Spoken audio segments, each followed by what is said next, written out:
Hey guys, it's Allie, and in today's video, I'm going to be talking about the most valuable American Girl dolls I own in my collection. So yes, some of these dolls are definitely more valuable than others, but all of these dolls I'm about to mention probably could sell for more than the average American Girl doll due to their rarity or how sought after they are, or even just the fact that they are retired, so you can't just buy them in a store in perfect condition anymore. The criteria I'm using to judge if a doll is valuable or not is based on a few videos I've seen about the most valuable American Girl dolls. I'm gonna specifically be referencing the one from my friend JustDreamStudio. It's very informative, and I will put it in the description because I learned a lot from that video. And then some of these are just ones that the community generally says is valuable, and then some that I think are a bit more valuable than your average American Girl doll just based on the fact that they are retired. So in no particular order, I'm going to start off with Mary Grace. I know some people want me to call her Marie Grace, which is like French, then some people are like Mary Grace, so I'm just gonna kind of switch up my pronunciation, say whatever feels the most natural to me. I think most people just say Mary Grace in the community. So Mary Grace is actually one of the first ever American Girl dolls I was introduced to. For those of you guys who do not know, I got into American Girl because of the magazine, and in the very first issue I ever got, there was a craft section and it featured Mary Grace and Cecile. It showed you how to make some masquerade outfits for them and accessories, and I wasn't really into the dolls at the time, but they definitely caught my eye.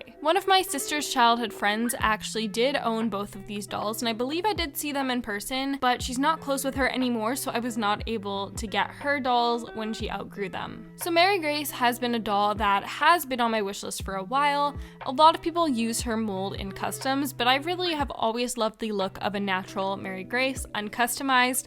A few examples are, I distinctly remember from when I was younger, seeing Urban Chicken Studios' Mary Grace. I forget her exact name, but she had like a room tour. It was like one of their newer videos in terms of like their channel, but I loved her Mary Grace. And also in AGNDM Cycle 1, Paris Wonders AG had a Mary Grace named Natalia or Natalie, I can't remember, but she was beautiful as well. She's been on my wish list for a while, and I never thought I would actually get a Mary Grace because of how sought after they were. However, I made a video and somebody mentioned in the comment section that they were selling a Mary Grace, so I got in contact with them, got my Mary Grace in the mail, and I named her Rosie after my grandma, who sadly passed away around the same time I got my Mary Grace doll. She's definitely very valuable because of her face mold and even her wig, as no doll has a similar wig, and she wasn't available for that long. So I'm very grateful to have this doll in my collection, especially since she is so valuable. And for the price that I paid for my Mary Grace, to have her in really good condition is great. I am not an expert on doll prices though, so I don't fully know if I'm getting good deals on these dolls or not. At least in the community, she's very valuable and sought after. The next doll I actually didn't think was that valuable, but she was mentioned in JustDreamStudios' video of most valuable American Girl dolls. I just thought it was like standard. You're retired, you're instantly worth more, but no, apparently she's actually worth quite a lot, and that is Ruthie Smithens. I got a really good deal on mine. I paid around $60 Canadian for her from a friend of a friend who was selling his sister's dolls that she didn't use, so I fixed her up.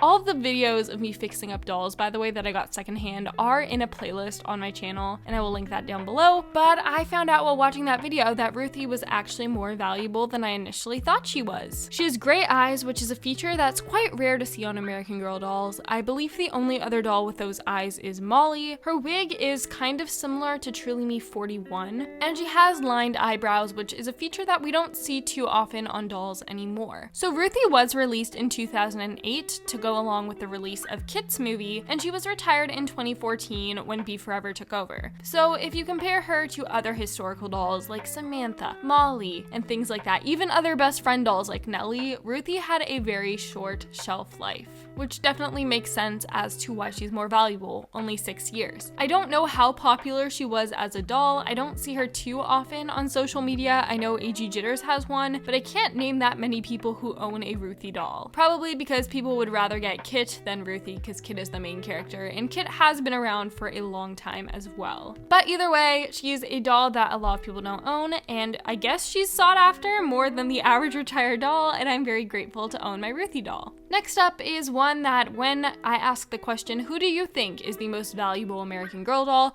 without doing any research, you would probably guess this doll and you would probably be correct. If we're excluding like white body body dolls and sign dolls and things like that, just standard American Girl dolls, and that would be Kanani Akina. Sonali, I feel like, isn't as hyped up as she used to be as the most valuable doll, and Kanani has definitely taken over that spot. She came out in 2011, and since she was a Girl of the Year, she retired at the end of that year. She's a medium-skinned Just mold, and she has long, beautiful brown hair, and it's curly, but the Kanani I own, I actually did a hot water dunk, so my Kanani has straight hair. I don't know how popular she was in the year of her release as well as right after, as I wasn't into the dolls at the time, but at least in the community, Kanani is a dream doll for so many people. A lot of people keep her in perfect mint condition in her box, and I also got a really good deal on my Kanani, paying around $60 Canadian. I got her kind of in a bundle, so I can't say exactly how much I paid for her, but I fixed her up, and I'm very grateful to own this valuable doll in my collection. The next doll I'm going to mention is actually my second ever American Girl doll, and I just got her at the time thinking that she was really pretty, but I never realized just how valuable she would become in the future. And that doll is Caroline Abbott. So Caroline has a unique wig, being a super light blonde and it's curly. She is a classic mold. The main reason Caroline dolls are super valuable is because of her eyes. They're these beautiful turquoise and black decal eyes that are super unique. They're really popular in customs, and a lot of people want Caroline dolls specifically for their eyes. Similar to Mary Grace, she also had a very short shelf life, if we're gonna call it that, you know, like expiry of food, but like the American Girl dolls are displayed on shelves. Haha, I'm not funny. So Caroline was released in 2012 and retired in 2015. And I distinctly remember, because this is the only time I've ever actually ordered an American Girl doll from the US website, as she was never available in Canada. I remember ordering my Caroline doll, and then while I was waiting for her to arrive in the mail, American Girl announced that she was going to be retiring. So I felt very grateful I grabbed this doll when I did. And even though mine is not in perfect condition with the hair, she has a lot of split ends because she was my second doll, I'm still very grateful to own this doll overall, and yes, her eyes are in perfect condition. So I believe this doll is super valuable because of her unique eyes and her short shelf life, but she's also just a really stunning doll and one of my favorite blonde American Girl dolls out there.